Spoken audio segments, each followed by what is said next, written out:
వందనమేసయ్యా వందనమేసయ్యా అందుకోను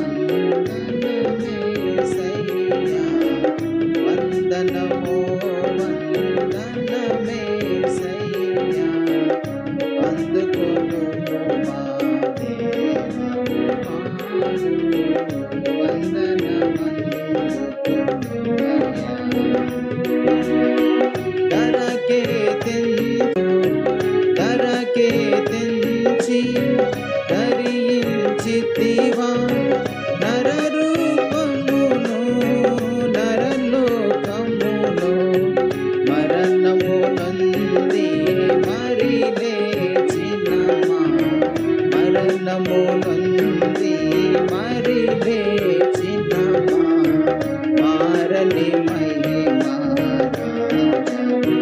నీకిదే వందనము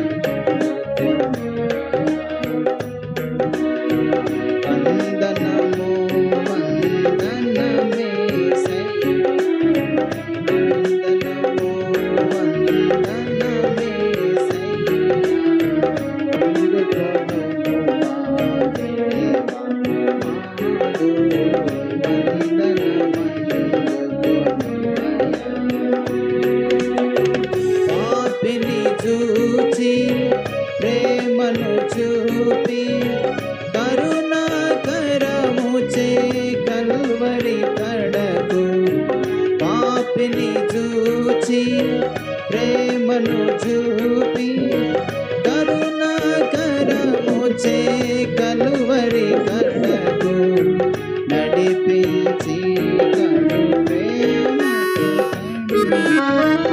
నడిపించి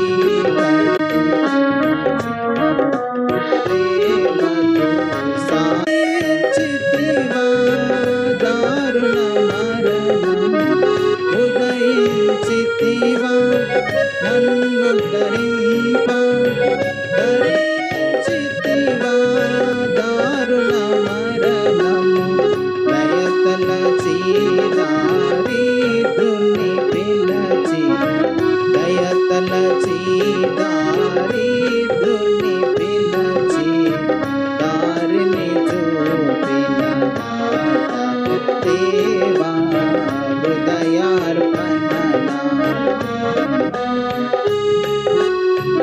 వందనము వందనమేసయ్యా వందనము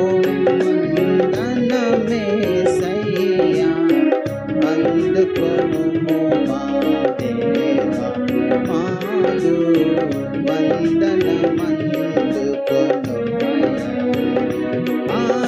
ఆనాదుండను నానాదుండా అండవై నాకు బండగనుండు ఆనాదుండను నానాదుండా అండవై నాకు బండగనుండు అందుడా నేను అందుడా నేను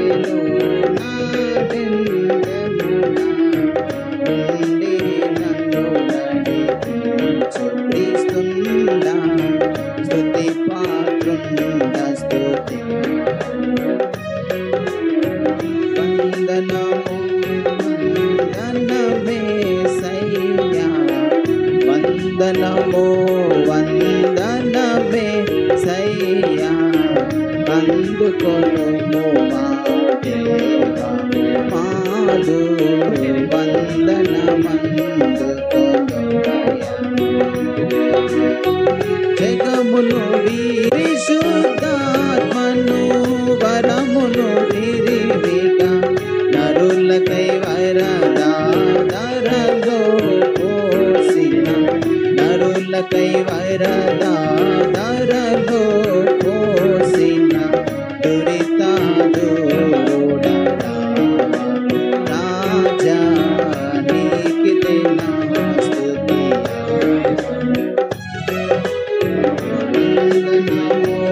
వందనమేసయ్యా,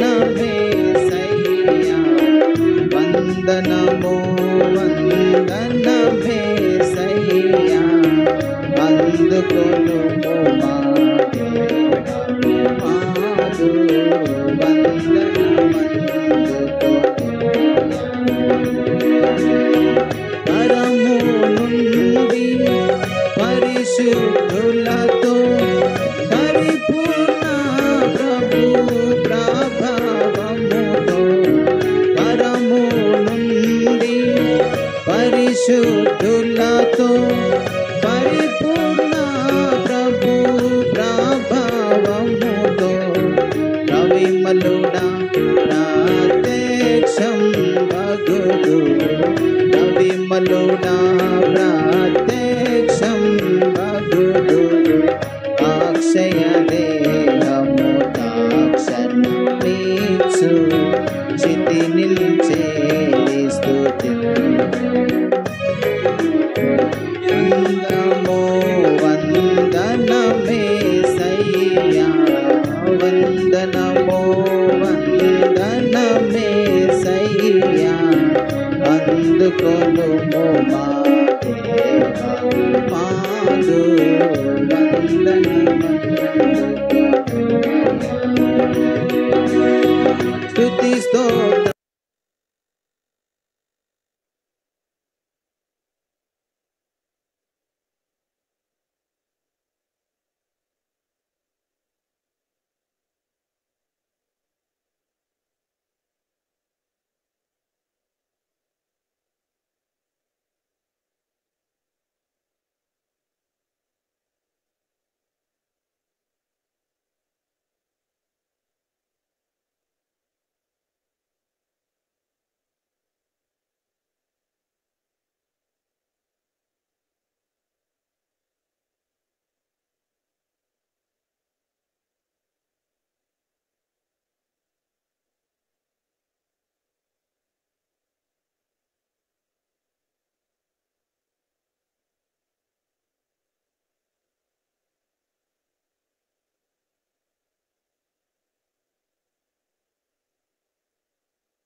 ప్రార్థన చేసుకుంటామండి. ప్రేమగల తండ్రి, పరిశుద్ధులైన దేవ, సర్వకృపానిధి, నిన్న నేడు నిరంతరం ఒకే రీతికున్నవాడు, ఎన్నడూ మారని మార్పు చెందిన దేవ, అనంతమైన జ్ఞాని, యేసు ప్రభు ఘనమైన ఉన్నతమైన నామాన్ని బట్టి హృదయపూర్వకమైన వందనాలు చెల్లిస్తూ ఈ యొక్క ఉదయకాల సమయం నందు నీ పిల్లముగా చేరి మీ సన్నిధిలో ఎదిగే సాగుల కొట్టకు మాకు ఇచ్చినటువంటి శ్రేష్టమైన ధన్యకరమైన అవకాశం కొరకు మిమ్మల్ని స్తుతించి ఆరాధించి కొనియాడుతున్నాం. దయగల మా తండ్రి, కనికర సంపన్నుడు, కృప చూపుతున్న ఐశ్వర్యవంతుడు, కృపా సమృద్ధి అయిన దేవుడు, దయాదాక్షిణ్య పూర్ణుడు, బహుదీర్ఘ శాంతుడు, కోపించునే వాత్సల్యత చూపించే దేవుడు, మాకు సమీపంగా ఉన్నావు. అందుకొరకు మీకు వందనాలు చెల్లిస్తున్నాం. మా ఎడ్ల మీరు కలిగి ఉన్నాం భవిష్యత్ తలంపులకై, నిత్య ఉన్నత ఉద్దేశములకై, అనధికల మీ సంకల్పంతుడి కొరకై మిమ్మల్ని స్తుతించి ఆరాధించి కొనియాడుతున్నాం. ఆత్మ ప్రాణ దేహాలు మీ ప్రశస్తమైన రక్త ప్రోక్షణ కలుగల కిందికి సంపూర్ణం తెచ్చుకుంటున్నారు. దయచేసి మన్నించము, కడుగుము, పవిత్రపరచము. దయచేసి కాలం పూట మీరే మాతో మాట్లాడమని ప్రార్థిస్తున్నాం. మాట్లాడే దేవుడు, బలపరిచే దేవుడు, మా కళ్ళను కూడా తీర్చేటువంటి మా దేవుడు, మిమ్మల్ని సంధిస్తున్న మా తండ్రి, అందుకొరకు మీకు చెల్లిస్తున్నాం. మిమ్మల్ని మీకు సమీపస్తులుగా చేసుకోవాలని, మీ రూపంలోనికి మార్చాలని, మీకున్న ఉద్దేశములు మాలోనూ మాతో నెరవేర్చుకోవాలని ఉద్దేశించి తీసుకున్న వెళ్ళే శ్రేష్టమైన మీ మార్గాల కొరకు ఉదయం స్తుతించి ఆరాధించి కొనియాడుతున్నాం. దేవా, ఆత్మ ప్రాణ దేహాలు ఏక ప్రశస్తమైన రక్త ప్రోక్షణ కిందికి సంపూర్ణంగా తెచ్చుకుంటున్నారు. దయచేసి మన్నించి కడిగి పవిత్రపరచండి. మీరే మాతో మాట్లాడండి. అదృశ్యాలకు అప్పగించుకుంటూ మీ సహాయం కోరుతూ యేసు ప్రభువును ప్రార్థిస్తున్నాము తండ్రి. ఆమేన్.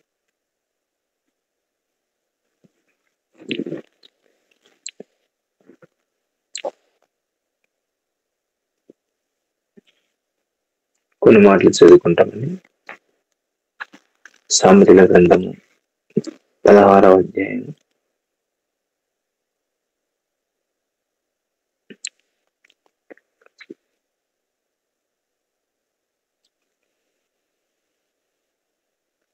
3వ వచనం. సామెతలు 16:3. నీ పనుల భారము యెహోవా మీద నుంచుము, అప్పుడు నీ ఉద్దేశములు సఫలమగును.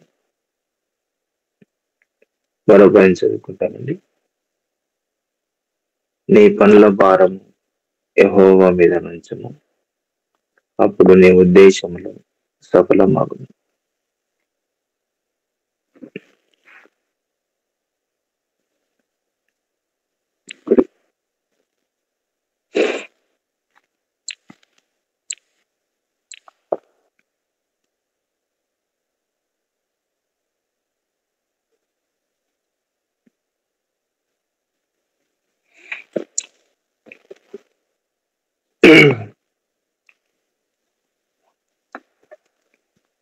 కీర్తనలు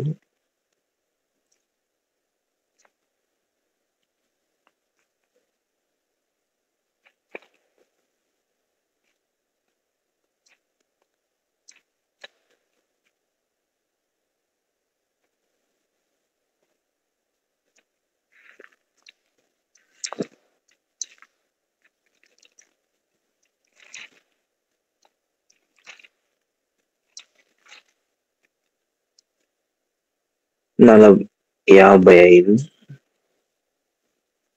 కీర్తన 55, 22వ వచనం. నీ భారము యెహోవా మీద మోపము, ఆయనే నిన్ను ఆదుకొనును. ఇక్కడ నీ భారము అనండి, అక్కడేమో నీ పనుల భారం.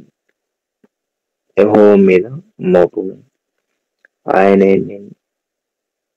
ఇక్కడ నీ భారం యెహోవా మీద మోపము, ఆయనే నిన్ను ఆదుకొనును అని చదువుకుంటున్నా.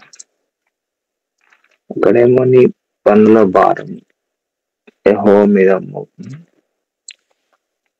అప్పుడు నీ ఉద్దేశములు సఫలమగును అని రాయబడింది. పనుల భారం.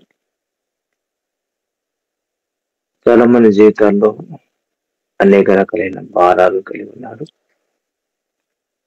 పాప భారము, తర్వాత కుటుంబ భారము, ఉద్యోగం అంటే పని భారం, రకరకాల భారాలు కలిగి ఉంటున్నారు. సామెతలు 16:3లో చదువుకుంటున్నారు. నీ పనుల భారము యెహోవా మీద నుంచుము, అప్పుడు నీ ఉద్దేశములు సఫలమగును అని రాయబడింది. కొంతమంది తమ జీవితాల్లో ఏ పని చేసినా కూడా సక్సెస్, విజయం అనేది లేకుండా ఉన్నటువంటి వాళ్ళు చాలా మంది ఉన్నారు. విజయవంతమైనటువంటి జీవితం లేక ఓడిపోయినటువంటి వాళ్ళు, విఫలమైనటువంటి వాళ్ళు ఎంతో మందిని చూస్తూ ఉన్నాం. అయితే ద్వారా దేవుని యొక్క వాక్యం మనకు బోధిస్తుంది. నీ పనుల భారం యెహోవా మీద నుంచుము, అప్పుడు నీ ఉద్దేశంలో సఫలమగును అని చదువుకుంటున్నాం. అంటే దీని అర్థం ఏంటి?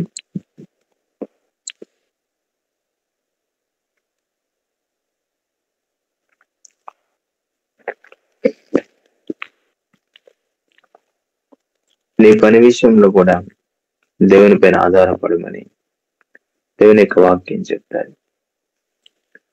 నువ్వు చేసే ప్రతి పని విషయంలో కూడా దేవుని పైన ఆధారపడమని దేవుని యొక్క వాక్యం మనతో మాట్లాడుతుంది.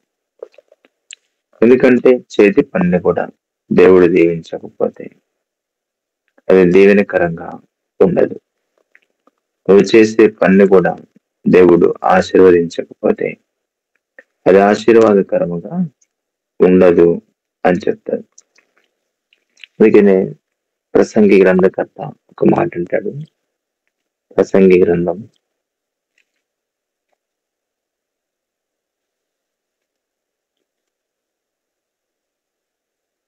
2వ అధ్యాయం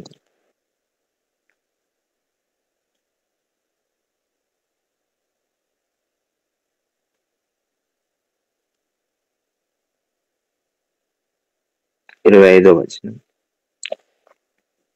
ఆయన సెలవు లేక భోజనం చేసి సంతోషించుట ఎవరికి సాధ్యము అని రాయబడింది.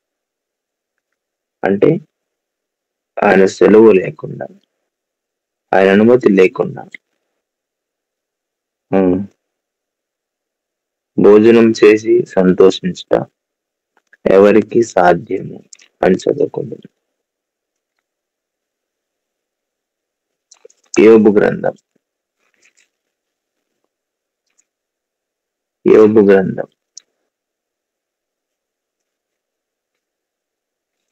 1వ అధ్యాయం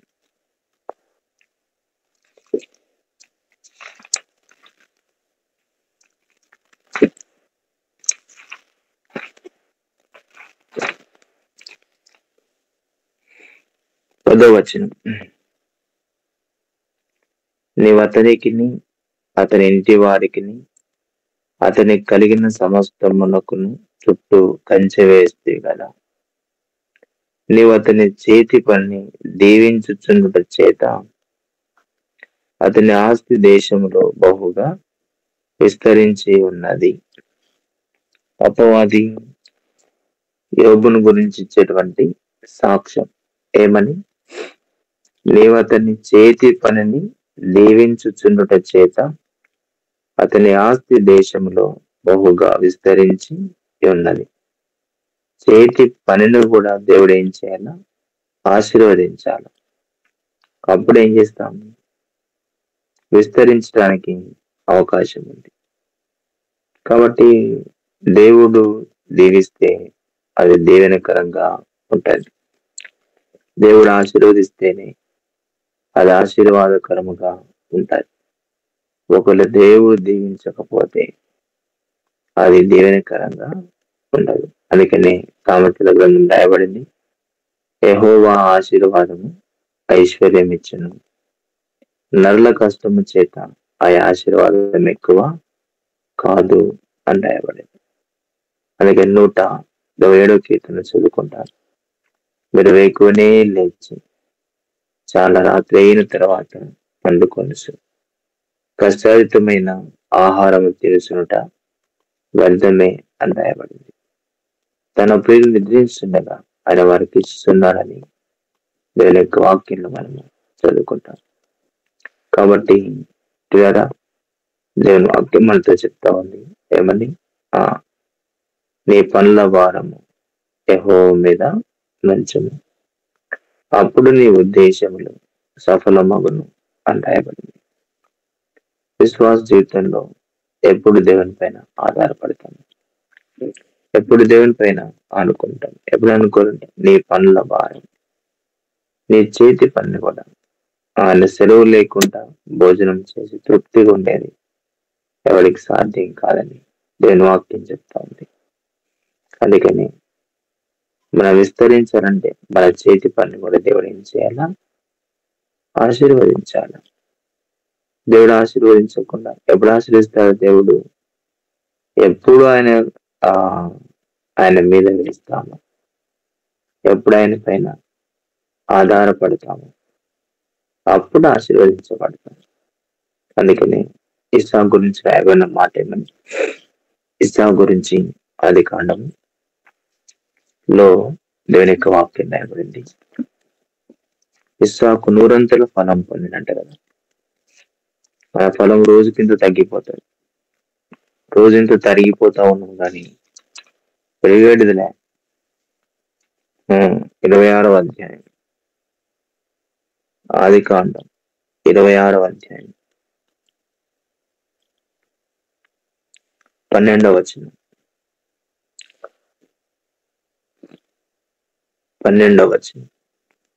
ఇస్సాకు ఆదేశమందున్న వాడై విత్తనం వేసి ఆ సంవత్సరం 100 ఫలం పొందెను. యెహోవా అతనిని ఆశీర్వదించెను కనుక ఆ మనుషుడు గొప్పవాడాయను. తర్వాత అతని మిక్కిలి గొప్పవాడగు వరకు క్రమక్రమముగా అభివృద్ధి పొందొచ్చు వచ్చెను. అతని గొర్రెలాస్తి, గొడ్లాస్తి, దాసులు గొప్ప సమూహమును కలిగినందున ఫిలిష్తీయులు అతని యందు అసూయపడిరి. నేను వాక్యం ఏమని 12. ఇస్సాకు దేశమందున్న వాడై విత్తనం వేసి ఆ సంవత్సరం 100 ఫలము పొందాను. ఆయన 100 ఫలం పొందని కారణం కాబట్టి క్రమక్రమము గంట దేని వాక్యం రాయబడి ఒక్కసారి రాలే ఆశీర్వాదం. అతడు మిక్కిలి గొప్పవాడగు వరకు క్రమక్రమముగా అభివృద్ధి పొందొచ్చు వచ్చాను. యెహోవా అతన్ని ఆశ్రయించిన కనుక మనుషులు గొప్పవాడాయి. అతడు మిక్కిలి గొప్పవాడగు వరకు క్రమక్రమముగా, ఒకటేసారి గొప్పవాడు కాలే. క్రమక్రమంగా దేవుడు ఆయన ఏం చేశాడు? ఆశీర్వదించుతూ వచ్చాడు కదా. అందుకనే యోసేపు గురించి కూడా అదే మాట చదువుకుంటాం. యోసేపు జీవితంలో కూడా దేవుడు ఆయన్ని ఆశీర్వదిస్తూ వచ్చాడు. 39వ అధ్యాయం, ఆదికాండం 39వ అధ్యాయం 3వ వచనం. యెహోవా అతనికి తోడై ఉండెననియు అతడు చేసినదంతయు అతని చేతిలో యెహోవా సఫలం చేసెననియు అతని యజమానుడు చూచినప్పుడు, గమనించండి, అతడు చేసినదంతయు అతని చేతిలో యెహోవా సఫలము చేసిననియు అతని యజమానుడు చూసినప్పుడు. ఇస్సాకు గురించి మాట ఏంది? యెహోవా అతన్ని ఆశీర్వదించిన కనుక అతను గొప్పవాడాయను అని చదువుకుంటాం. యోసేపు గురించి మాట ఏంది? అతడు చేసినదంతయు అతని చేతిలో యెహోవా సఫలము చేసిననియు అతని యజమానుడు చూసినప్పుడు. గుర్తించారు. కాబట్టి దేవుడు ఆశీర్వదిస్తే, దేవుడు తోడుగుంటే, దేవుడు గనుక నిన్ను దీవిస్తే ఎక్కడైనా దీవించబడతాం. దేవుడు దీవించకుండా సొంత ప్రయత్నాలతో చేస్తే, సొంత ఆలోచనలు వెళ్తే, సొంత మార్గాలు ఎంచుకుంటే దీవెనకరములది ఉండదు. అందుకని రోజుకు విస్తరించడానికి బదులుగా రోజుకింత తగ్గిపోతా ఉంటాం. ఎందుకు? నీ సొంత మార్గాలు అవి, నీ సొంత తలంపులు అవి, నీ సొంత ఆలోచనలు అవి. కాబట్టి పిల్లరా, ఆధ్యాత్మికంగా దైనందిన జీవితంలో దేవునికి వాక్యం బోధిస్తుంది మనతో ఏమని?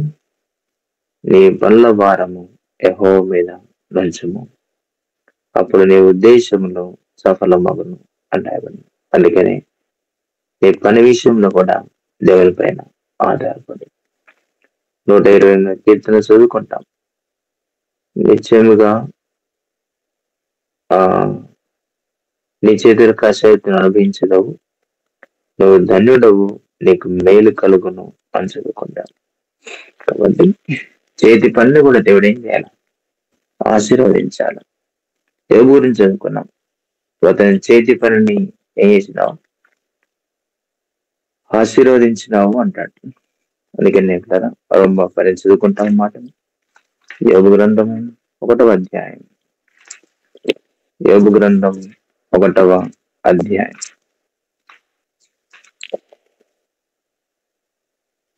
నువ్వు అతని చేతి పనిని దీవించుచున్నోడి చేత అతని ఆస్తి దేశంలో బహుగా విస్తరించి ఉన్నది. నువ్వు అతని చేతి పని ఏం చేసావు? దీవించినావు. యూ హ్యావ్ బ్లెస్డ్ కదా. కాబట్టి నువ్వు అతని చేతి పనిని దీవించుచునుట చేత అతని ఆస్తి దేశంలో బహుగా విస్తరించి ఉన్నది. కాబట్టి విస్తరించాలంటే దాన్ని దేవుడు దీవించాలి. దేవుడు దీవించింది ఎలా ఉంటుందండి అంటే అది క్షేమదాయకంగా ఉంటుంది. లోకంలో విస్తరించిన వాళ్ళు చాలా మంది ఉన్నారు, కానీ విస్తరించి నెమ్మదిని కోల్పోయారు. వాళ్ళు విస్తరించి ఆస్తి ఎక్కువై సంతోషాన్ని కోల్పోయారు, ఆనందాన్ని కోల్పోయారు, క్షేమాన్ని కోల్పోయారు.